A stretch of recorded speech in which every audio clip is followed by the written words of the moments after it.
The 2014 Snowstorm Dogman. Dear Scary Stories NYC, I have a wintertime Dogman story for you. It's a story I almost didn't survive to share, as it happened inside what might have been the worst snowstorm to ever hit Georgia or the American Southeast. I almost froze to death in that snow, and the only thing that kept me going was the Dogman snapping at my heels. Let me start at the beginning of the story, which was actually in Florida, not Georgia. It was February in 2014, and I had attended a business sales meeting for the company I worked for down in Miami, where it was warm and nice. When it came time to go home, the forecast was for a bad snowstorm to hit Georgia. A number of the attendees got early flights out, and I was urged not to drive home to Virginia through that weather. I had learned to doubt weather forecasters, though, as they seemed to always be predicting storms that never materialized, or at least were never as fierce as they predicted. I thought it sounded like a nice and peaceful drive home, watching the snow fall silently and having the roads largely to myself. Well, by the time I was driving north through Georgia, I sure had the roads to myself all right. There were abandoned cars here and there, but no working ones. It looked like the world had ended. There were no people anywhere, just remnants of what looked like a defeated and crushed former human civilization. The radio was telling me that all flights from local airports were canceled until further notice. Literally thousands of flights called off. I realized I had bet on the wrong horse, that I was in deep poo-poo. Giving up a little too late can sometimes be a problem for me. I get stuck in my ways sometimes, and I adapt too slowly.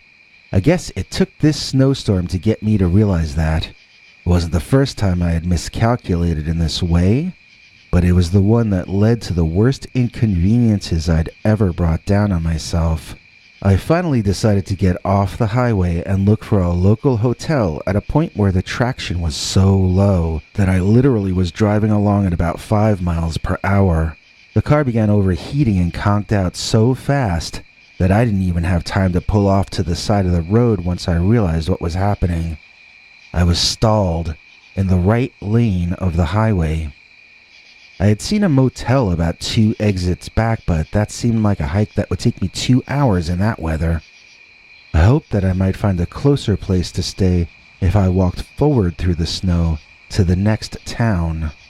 Again, why did I make this decision in such an uninformed manner? I had maps in my glove compartment of the entire route from Florida to Virginia, and I possibly might have had them on my phone as well, but I don't remember that part. The GPS on my car was broken, but I had at least one other, maybe 2 other options. Yet, I still decided to just play a hunch again and walk further north. This, in spite of the fact that it was a hunch of mine which had led me into this situation in the first place. If I could go back in time and call myself an idiot, I would. But sometimes we have to almost get ourselves destroyed before we can learn a lesson, and that's the way it was with me. I trudged down the highway with the wind blowing snow into my eyes, making them burn and making it harder to see. Everything was white.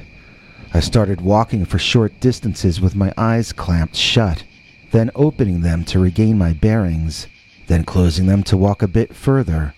After about a half hour of this, I was still on the highway looking for the exit. I thought about walking back to the relative warmth of my car, but when I turned around, I literally couldn't see it any longer.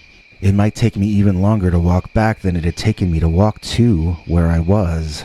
Returning to my forward movement, I eventually did find the turnoff, which was uphill and very slippery. The wind picked up, and I managed to slip and fall, completely losing my sense of direction in the process. When I had caught my breath to get up and walk again, I soon discovered I had taken a wrong turn somewhere, and I was now walking through trees. I wasn't sure how I had even ended up there, as the ramp leading off the highway had seemed to be lined by snowy ground on both sides. I stopped and turned around. and around, looking to find anything that seemed at all familiar, anything that might tell me where I had turned wrong, or where I should turn now to get it right. The more I looked, however, the more confused I became, and so I decided to give up and ask for help. I reached into my pocket and felt around for my cell phone, but it was not there. I panicked and checked every pocket, but I had a distinct memory of placing it in my right front jacket pocket, and it was not there. I thought it must have fallen out when I took that tumble back there near the off-ramp from the highway, so I turned in what I guessed would be the direction to get back there, and I began trudging along semi-blindly. I knew I was in a really bad situation, and I was beginning to grasp that every single decision I had made was only making things worse and worse. This was moving from me being delayed and inconvenienced to me entering a life-threatening situation out of which I might never climb. My heart was now beating in a somewhat panicked way, and I was beginning to grow very scared. I noticed my toes were cold and wet, and that they were in the first stages of starting to grow numb. I was beginning to fill with sadness and regret on top of the panic, and I needed something good to happen fast. That's when I saw something incredibly massive moving through the snowstorm. When I say massive, in this case, I mean man-mountain kind of massive. It was something maybe 8 feet tall, too large to be a man. It was partially in silhouette, and it was covered in snow. It was moving along in my general direction through the trees which surrounded both of us. My first impression was that it was literally an abominable snowman in the sense of an animated man made of snow walking toward me. Then, when it got maybe 40 or 50 feet away, it stopped and shook itself, not unlike the way a dog will shake rain or snow off of itself. When it did so, I could make out a very wolf-like head on top of this man-like creature. So, it was not a Yeti, and it was not a Sasquatch, but it was as tall and wide as either are reported to be. I cursed out loud. I think I was cursing the fates or something. The dog-headed man-mountain didn't seem to care for my attitude, though, and it dropped to all fours, lowering its head to my level and baring its incredibly long teeth at me. If it wanted to impress, it succeeded. I was ready to end this farce at that point. I was ready to drop to my knees like a bad football player and get ready to meet my maker, and it's possible I even might have done that literally. Parts of it get all blacked out in my memory now, as I was probably in shock, and my brain might have been getting ready to go out of business and shut down for good. The next thing I remember clearly was marching through the woods, hearing the giant beast behind me. I could hear it matching me step for step, and when I would slow down, it would growl from behind me and way up over my head. At that point, I would speed up as much as I could, but exhaustion and frostbite were going to catch up sooner or later, and there wasn't going to be anything I would be able to do to keep moving forward at that point. I was becoming loopy and emotional, feeling dizzy and sentimental. I wished I could talk to the dogman and find out what he really was. Was he a kind of a bear? Or an ancient ground sloth? How could a dog walk upright or grow to such an enormous size?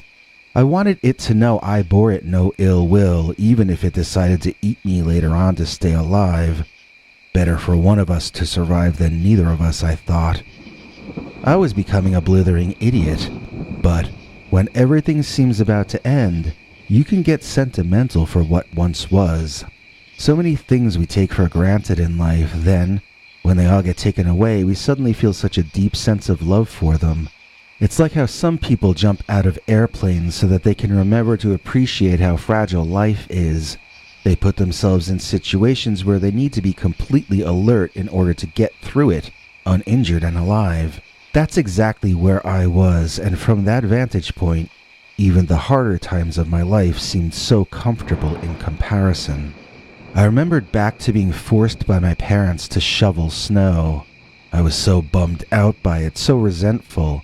I felt like they were trying to freeze me to death, and that they didn't care about me just because my toes would be cold by the time I got back inside. At least I could feel my toes back then. Oh, how I wished I could shovel my parents' driveway one more time. Oh, to go back to having the problems I used to have. The worst things that had ever happened to me in my entire life seemed like a Hawaiian vacation compared to what I was trying to survive on that day. The huge dog man growled, and I realized I had been standing still, nearly falling asleep on my feet. This wasn't going well, and it was only getting worse and worse and worse. I had run out of ideas, and I had run out of strength. I was beginning to lose my logical mind. Soon, I knew I would lose consciousness as well, and then that would be all she wrote. At least I might pass while asleep, I thought. It might be a peaceful way to go. Maybe I was lucky, I thought. Just like I didn't appreciate shoveling snow when I was young, maybe I wasn't appreciating the mercy and kindness being shown to me on that day. Maybe this was my fate, and maybe it was a sign of universal love that I would only comprehend once I was permanently out of my limited human ego. Or maybe that dog man would have me for lunch, and maybe it would be the most excruciatingly horrible experience that a living thing could suffer through. My face was frozen, and my mind was feeling like it was beginning to get ready to congeal as well. My brain was probably turning to jello, I thought. That made me laugh, or at least it made me want to laugh. My face felt frozen, and the strength for laughter had long since gone. I turned around, ready to offer myself to the dogman beast. I tried to talk, but words didn't come out.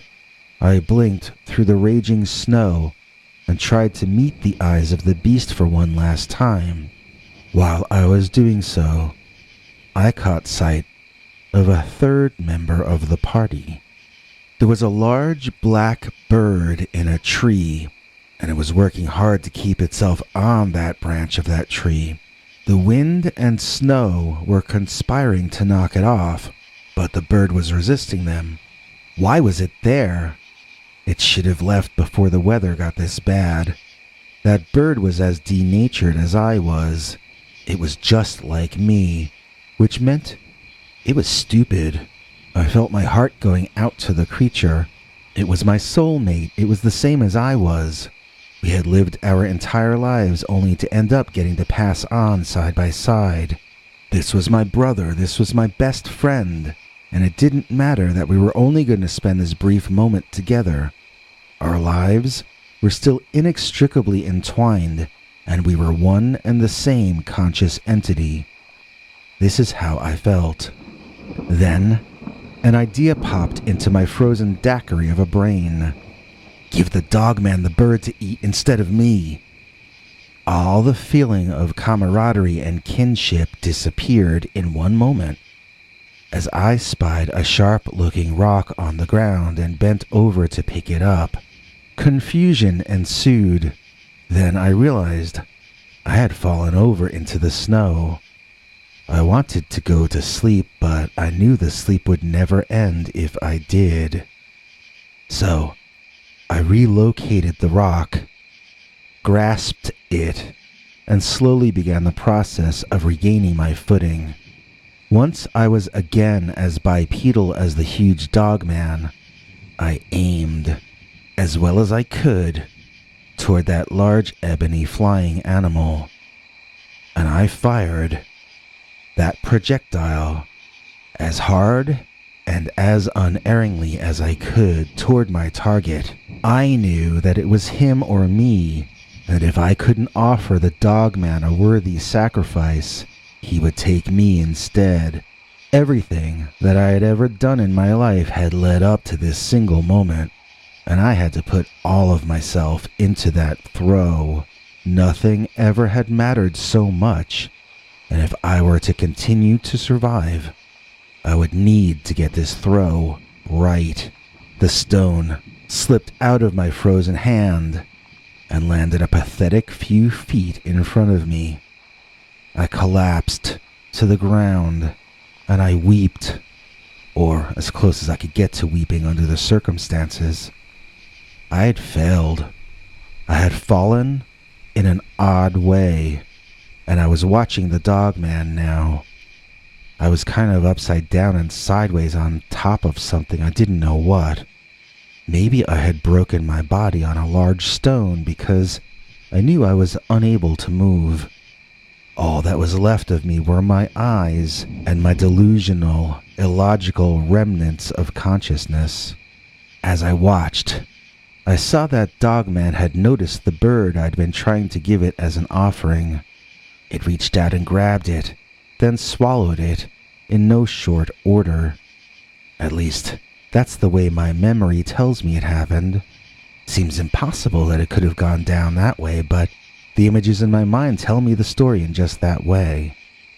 Then, I watched as the dogman walked back the way that he and I had come from, and I prayed that he would go find my cell phone and bring it back to me. That's how illogical and far gone I was at that moment. It felt so good to lay there. I decided that it wouldn't hurt anything if I just took a little nap. Maybe I would even recover some of my strength if I did that. It made more and more sense to just go to sleep, and I couldn't remember anymore why I had been trying to stay awake. So silly, to be awake and hurting all over when one could be dreaming and feeling fine. That part of me that wanted to stay awake was mocked and driven away. And soon, I found myself in dreamland. My entire body ached as I woke up in a very ugly room I was entirely unfamiliar with. I tried to sit up, but that hurt even worse, so I stopped trying. Then I tried to speak, but I coughed instead and coughed again, feeling as though I were going to choke. There was a flurry of activity, and human beings were there, moving me and doing things to me that I couldn't really understand. They were terrifying me. They had their hands all over me like I was some sort of object, and I wanted to scream in horror, but I was too busy choking.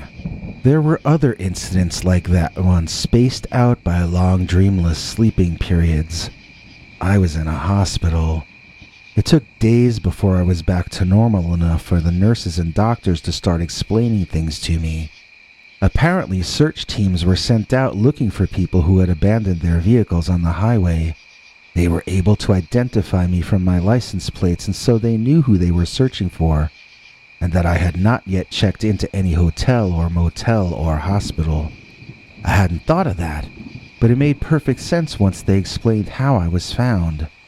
I had such an intense feeling of gratitude for the people who think ahead and set up agencies that can function in such a wise way to save the least wise of us, such as myself. I felt, and still feel, extremely humbled by my debt to those people. I literally would have been a goner that day, and instead, I'm fully recovered and only missed 1 week of work. They got to me before the frostbite did, and in spite of all my terrible decisions on that day, I got away with all of it. After they told me their stories of how I was saved, I started telling anyone who would listen about the dogman who had followed behind me and kept me going through those woods on that snowy day. They would give each other weird looks and regard me as though I were insane. Only one of the nurses acted like she believed me, but she saw the story as my brain going into shutdown and hallucinating. She said that quite often people who think they are about to perish will see angels and guardians who help guide them to safety. She told me that it's just a part of ourselves that we project outward to help us feel safe in an unsafe situation. Of course, that was absurd. This was no angel. This was something closer to a devil. This was not a comforting presence. It was a giant monster that wanted to eat me. This was not something I was glad to see coming. This was something I was glad to see going. That dogman was as real as the bird I tried to sacrifice to it. Yes, it kept me going that day, but it was just because it didn't want to waste energy fighting me. It wanted to wait until I couldn't fight back, then take me without resistance. It was no holy vision. It was a giant land carnivore, and I didn't hallucinate it. I escaped it. Nobody in my family, and none of my friends, think that I saw a real dogman. They all agree with the doctors and nurses, even though the doctors and nurses weren't making sense. I will never change my story, because it is the truth. I saw, and I survived, the 2014 Snowstorm Dogman. Hey, do any of you like these adult coloring books or digital coloring books? I've heard that some people like them, so I made this one. You can print them out and color them by marker or crayon, or you can color them digitally in whatever manner it is that people do things like that. No, I did not draw these images. I'm the editor and the archivist. The price is $2.09 for over 60 images of scary dogmen and werewolves. We got werewolves chasing ladies. This guy here is running from a werewolf that already bit off half of one of his arms, it looks like. It's a crazy and fun, wild time. I guess you can judge for yourself if it's good for kids. I don't know. I don't have kids myself, so I can't really tell you. I know I would have liked it when I was young, but I don't know if that counts because I was a weird kid. Anyway, the link is in the description and the pinned comment, so check it out if you'd like to. Since it's digital, you can actually get it on Christmas Day as a last-minute present. Thanks, Biggie. And thanks to all of you for watching this far. If you liked it, please click like. If you'd like to see more of our work, please subscribe. And also click that bell icon if you'd like to be notified when we put out a new episode. To become an executive producer, you can donate to us through the thanks button under each of our videos or through our paypal.me/PeterBernard209 page. To receive cool perks like secret uncensored Dogman episodes far too wild to ever run on this channel, you can become a YouTube channel member by clicking the join button, or join our PayPal subscribers club at peterbernard.com. Joining either at the $3 a month level or above gets you access to our over 25 hours of secret uncensored Dogman stories available nowhere else. Do you have a scary story about Dogman or some other kind of high strangeness that happened to you? Let us know by emailing us at scarystoriesnyc@gmail.com or by leaving us a voicemail message at 804-LA-SCARY. You may need to call back on that one. It cuts off after, I think, 3 minutes. And if you don't want to do any of that stuff, thank you for simply watching to the end. Good night, and have a scary tomorrow.